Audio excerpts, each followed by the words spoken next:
तर महानगरपालिकेच्या ज्या निवडणुका आहेत जवळपास 8 वर्षांनंतर होत आहे, पण यावेळेस मतदानाची पद्धत कशी असणार आहे ते जाणून घेऊया।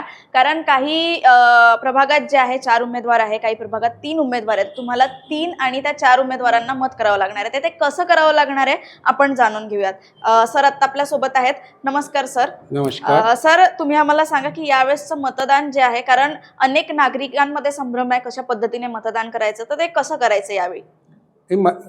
आपल्याकडे एक मशीन येईल, आपण आतमध्ये प्रवेश करतो त्यावेळेस आपल्याला प्रभाग मध्ये कधी कुठे 4 उमेदवार आहे, कधी कोणत्या ठिकाणी 3 उमेदवार आहे।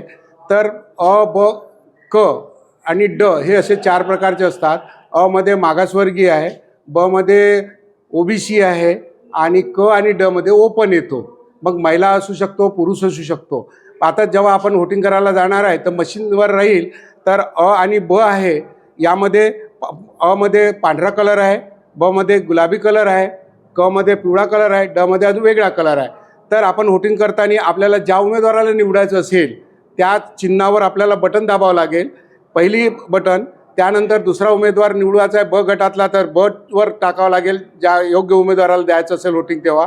आणि क मध्ये जर द्यायचं असेल पिवळ्या रंगाचा जो आहे त्यावर हे करावं लागेल। त्यानंतर सर्व प्रोसेस पूर्ण झाल्यानंतर एक बजर वाजेल, त्या बजरमुळे जर पूर्ण कंटिन्यू बजर वाजला तर आपलं वोटिंग पूर्ण झाल्याचं असं सिद्ध होईल आणि त्यानंतरच आपण बाहेर निघायचं आहे। बरं, म्हणजे 4ही याला तुम्ही वोट देणं गरजेचं आहे, नाही तर ते वोट ग्राह्य धरलं जाणार नाही। हां, वोटिंग करताना मात्र 4ही उमेदवाराला तुम्हाला जो योग्य उमेदवार वाटत असेल त्या योग्य उमेदवाराला 4ही उमेदवाराला द्यावं लागेल, तरच तुमचं वोटिंग पूर्ण होईल। आणि मला हे वाटतं की हे बघा, तुम्हाला मी एकदा परत दाखवते, जर कॅमेरामॅन झूम, तुम्हाला इथे पांढरा रंग येईल म्हणजे अ मध्ये अनुसूचित जाती एक बटन, ब मध्ये तुम्हाला करावं लागेल हां, एक उमेदवार ब मधून। हा, मग दुसऱ्या उमेदवाराला तुम्ही दिलं, तिसरा रंग आहे पिवळा, क मध्ये तुम्हाला एखाद्या उमेदवाराला द्यायचं आहे।